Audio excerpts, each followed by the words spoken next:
Bugungi kunda mamlakatimizda dori vositalari, tibbiy buyumlar va tibbiy texnika muomalasini takomillashtirish bo'yicha izchil chora-tadbirlar amalga oshirilmoqda. Bu borada farmatsevtika sohasini isloh qilish, dori vositalari xavfsizligini ta'minlash, ularni davlat ro'yxatidan o'tkazishni takomillashtirish va dorixonalar faoliyatini tartibga solish talab etiladi. Prezidentimizning 2024-yil 16-yanvardagi yashirin iqtisodiyotga qarshi kurashish sohasida davlat nazorati mexanizmlarini takomillashtirish chora-tadbirlari to'g'risidagi farmoniga asosan Bosh prokuratura huzuridagi iqtisodiy jinoyatlarga qarshi kurashish departamenti tomonidan aholini sifatli dori vositalari bilan ta'minlash hamda sohadagi yashirin aylanmalarga barham berish bo'yicha aniq maqsadga qaratilgan ishlar doimiy ravishda olib borilmoqda. Namangan viloyatida bugungi kun holatiga 569 ta tadbirkorlik subyektlarida dori vositalari va tibbiy buyumlarni chakana hamda 40 ta subyektlarida ulgurji realizatsiya qilish faoliyati uchun litsenziya mavjud. 4 ta dori vositalari ishlab chiqarish korxonalari faoliyat yuritib kelmoqda. Departamentning Namangan viloyat boshqarmasi va hududiy bo'limlari tomonidan farmatsevtika sohasida sodir etilayotgan huquqbuzarliklarga qarshi kurashish borasida bir qator ishlar amalga oshirilyapti.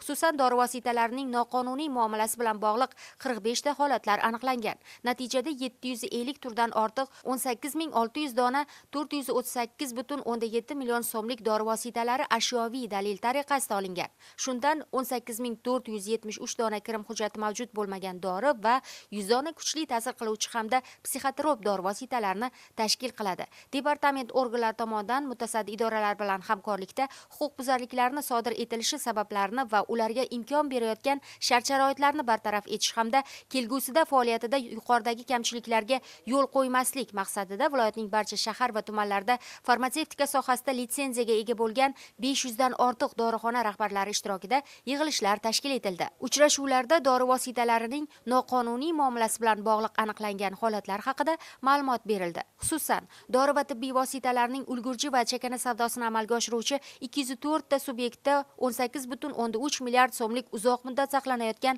qoldiq tovarlar mavjudligi, o'rganishlar natijasida esa 185 ta subyektda 6,7 milliard so'mlik qoldiq tovarlar amalda realizatsiya qilinganligi aniqlanib, qayta hisobotlar olinib, budjetga qo'shimcha ravishda 2,1 milliard so'mlik soliq tushumi ta'minlanganligi, kunlik savdo tushumi 100 ming so'mdan kam bo'lgan 86 ta dorixonalarning savdo faoliyati soliq inspeksiyasi tomonidan nazoratga olinganligi qayd etildi.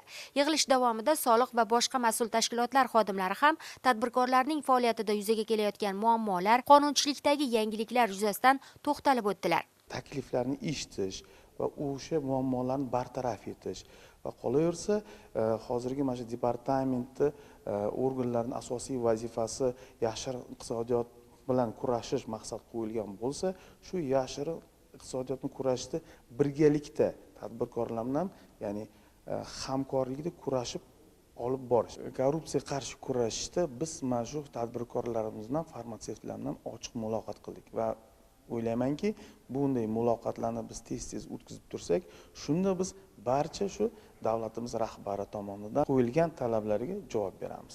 Profilaktik suhbat davomida departamentning viloyat boshqarmasi tomonidan ishlab chiqilgan fuqarolarga murojaatnoma barcha dorixonalarga tarqatilib, mazkur murojaatnomani har bir dorixona peshlavhasining xaridorlarga ko'rinadigan qismiga osib qo'yish bo'yicha ko'rsatmalar berildi. Hududlardagi dorixonalarda dori vositalarining markirovkalanishi, soliq qonunchiligiga rioya qilinishi yuzasidan nazorat tadbirlari o'tkazilishi tushuntirildi. Bugungi tadbirdan men juda katta xulosa chiqazdim. O'zi masalan farmatsevtlarning haq-huquqlarini bildim. Qonunlarni bilmaslik jazodan ozod qilmaydi. Juda ham muhim. Qo'rqmay ishlaysiz. Qonunlarni bilsangiz qo'rqmay ishlaysiz. O'z takliflarimizni bildirdik va o'zimizga kerakli javoblarni oldik. Ta'kidlash joiz, tibbiyotdagi islohotlar eng avvalo inson qadri uchun amalga oshirilmoqda. Shu ma'noda o'tkazilayotgan profilaktika va targ'ibot tadbirlari sohani rivojlantirish asnosida aholi salomatligini muhofaza qilish va mustahkamlashga xizmat qilishi bilan ahamiyatli.